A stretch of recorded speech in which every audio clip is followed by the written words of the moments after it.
നമസ്കാരം. മലയാളി വാർത്തയിലേക്ക് സ്വാഗതം. സംസ്ഥാനത്ത് മഴ മുന്നറിയിപ്പിൽ മാറ്റം. 5 ജില്ലകളിൽ ഓറഞ്ച് അലർട്ട് പ്രഖ്യാപിച്ചു. പത്തനംതിട്ട, കോഴിക്കോട്, വയനാട്, കണ്ണൂർ, കാസർഗോഡ് എന്നീ ജില്ലകളിലാണ് ഓറഞ്ച് അലർട്ട് പ്രഖ്യാപിച്ചിരിക്കുന്നത്.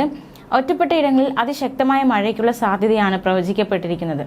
24 മണിക്കൂറിൽ 115.6 മില്ലിമീറ്റർ മുതൽ 204.4 മില്ലിമീറ്റർ വരെ മഴ കിട്ടാനുള്ള സാധ്യതയുണ്ട്.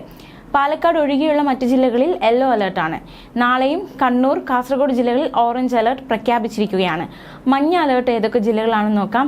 ഇന്ന് തിരുവനന്തപുരം, കൊല്ലം, ആലപ്പുഴ, കോട്ടയം, ഇടുക്കി, എറണാകുളം, തൃശൂർ, മലപ്പുറം ജില്ലകളിൽ മഞ്ഞ അലർട്ടാണ്. 9-ാം തീയതി എറണാകുളം, ഇടുക്കി, തൃശൂർ, പാലക്കാട്, മലപ്പുറം, കോഴിക്കോട്, വയനാട് ജില്ലകളിൽ യെല്ലോ അലർട്ടാണ്. 10-ാം തീയതി എറണാകുളം, തൃശൂർ, പാലക്കാട്, മലപ്പുറം, കോഴിക്കോട്, വയനാട്, കണ്ണൂർ, കാസർഗോഡ് ജില്ലകളിൽ മഞ്ഞ അലർട്ടാണ്. 11-ാം തീയതി മലപ്പുറം, കോഴിക്കോട്, വയനാട്, കണ്ണൂർ, കാസർഗോഡ് ജില്ലകളിൽ മഞ്ഞ അലർട്ടാണ്. 12-ാം തീയതി കോഴിക്കോട്, വയനാട്, കണ്ണൂർ, കാസർഗോഡ് ജില്ലകളിൽ മഞ്ഞ അലർട്ടാണ്.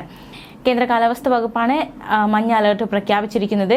ഒറ്റപ്പെട്ട ശക്തമായ മഴയ്ക്കുള്ള സാധ്യതയാണ് പ്രവചിക്കപ്പെട്ടിരിക്കുന്നത്.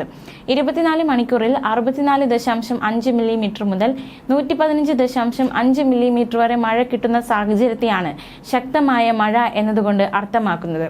അടുത്ത 3 മണിക്കൂറിൽ കാസർഗോഡ് ജില്ലയിലെ ഒറ്റപ്പെട്ട ഇടങ്ങളിൽ ഇടിമിന്നലോടുകൂടിയ മഴയ്ക്കും ശക്തമായ കാറ്റിനും സാധ്യതയുണ്ടെന്നും തിരുവനന്തപുരം, കൊല്ലം, പത്തനംതിട്ട, ആലപ്പുഴ, കോട്ടയം, ഇടുക്കി, എറണാകുളം, കണ്ണൂർ ജില്ലകളിൽ ഒറ്റപ്പെട്ട ഇടങ്ങളിൽ ഇടിമിന്നലോടുകൂടിയ നേരിയതോ മിതമായതോ ആയ മഴയ്ക്കും മണിക്കൂറിൽ 40 കിലോമീറ്റർ വരെ വേഗതയിൽ വീശിയേക്കാവുന്ന ശക്തമായ കാറ്റിനും സാധ്യതയുണ്ടെന്നും കേന്ദ്ര കാലാവസ്ഥാ വകുപ്പ് അറിയിച്ചു.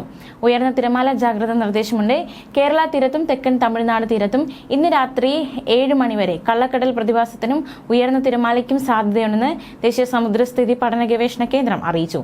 ഈ പ്രദേശങ്ങളിൽ മത്സ്യത്തൊഴിലാളികളും തീരദേശവാസികളും പ്രത്യേക ജാഗ്രത പാലിക്കണം. കടൽക്ഷോഭം രൂക്ഷമാകാൻ സാധ്യതയുണ്ട്. അപകട മേഖലകളിൽ നിന്നും അധികൃതരുടെ നിർദ്ദേശാനുസരണം മാറി താമസിക്കണം. മത്സ്യബന്ധന യാനങ്ങളായ ബോട്ട്, വള്ളം മുതലായവ ഹാർബറിൽ സുരക്ഷിതമായി കെട്ടിയിട്ട് സൂക്ഷിക്കണം. വള്ളങ്ങൾ തമ്മിൽ സുരക്ഷിത അകലം പാലിക്കുന്നത് കൂട്ടിയിടിച്ചുള്ള അപകട സാധ്യത ഒഴിവാക്കും. മത്സ്യബന്ധന ഉപകരണങ്ങളുടെ സുരക്ഷ ഉറപ്പാക്കണം. ബീച്ചിലേക്കുള്ള യാത്രകളും കടലിൽ ഇറങ്ങിയുള്ള വിനോദങ്ങളും പൂർണ്ണമായും ഒഴിവാക്കണം. ന്യൂസ് ഡെസ്ക്, മലയാളി വാർത്ത.